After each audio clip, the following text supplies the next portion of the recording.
find your passion. So many people ask me this question.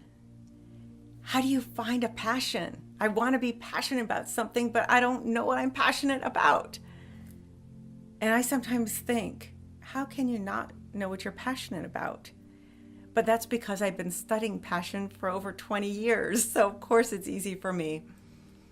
But for those of you who have been lost in living someone else's life because your parents pushed something on you, or you just are afraid of your greatness, so you don't want to step into it because you're afraid of how others will treat you or you'll feel left out. You know, they say it's lonely at the top. This is for you. So it's time for you to step up and find your passion.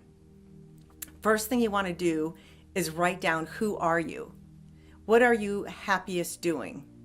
Think about it. This is an exercise. Just write down, what are you happiest doing? Is it when you paint you feel alive?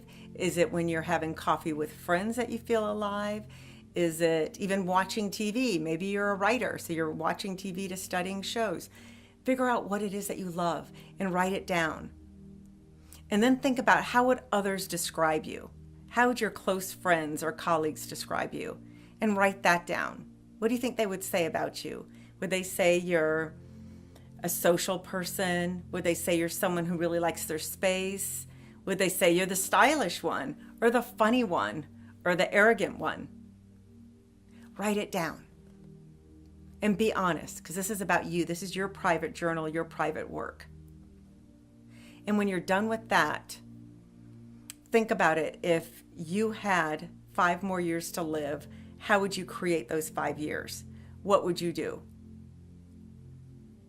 What's your goal in 5 years? And put those steps down. If I want to be a writer, I might want to find a mentor. Who is writing right now? Find your favorite writer. Like for me, I wanted to be a humanitarian about 15 years ago. So I found Angelina Jolie and said, wow, she's going to all these different places and she adopts kids and she does this and that.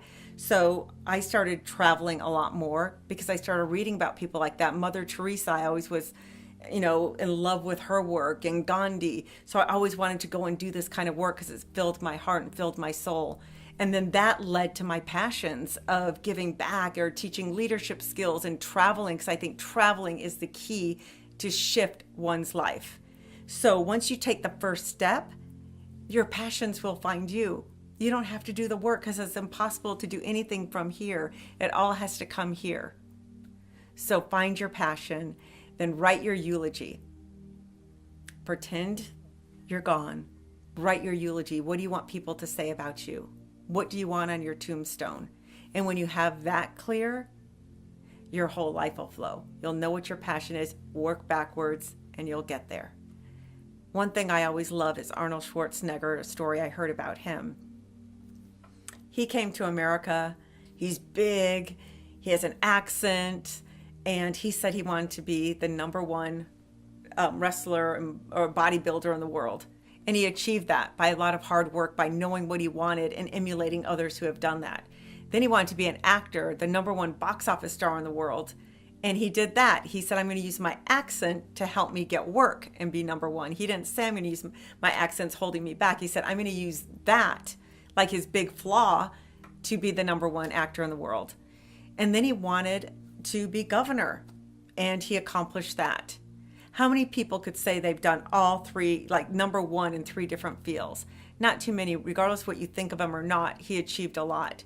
But what he said he did was he put a square in front of him, and he would just step into that square. And when he was in that square, he became Arnold. And when he stepped out of it, he was just Arnold. And that was the shift. He used to go to restaurants and say, do you want my autograph? I'm Arnold Schwarzenegger. I'm going to be the biggest star in the world. Talk about a positive affirmation. And he signed people's autographs before he was famous. And that's what you have to do. That's what Marilyn Monroe did. For her to find her power, she said she'd go out of the house as Marilyn and she'd bring it on, and then she'd want to be invisible and she'd be Norma Jean. And she would just walk with regular clothes. She'd change her walk, change her voice, change her style. Everything, and she's a completely different person. So that's what I'm here to teach. Rip off that mask, put on the mask you want to be, and live it. You can do it. Now go write your eulogy, find your passion, and I'll see you on the next video.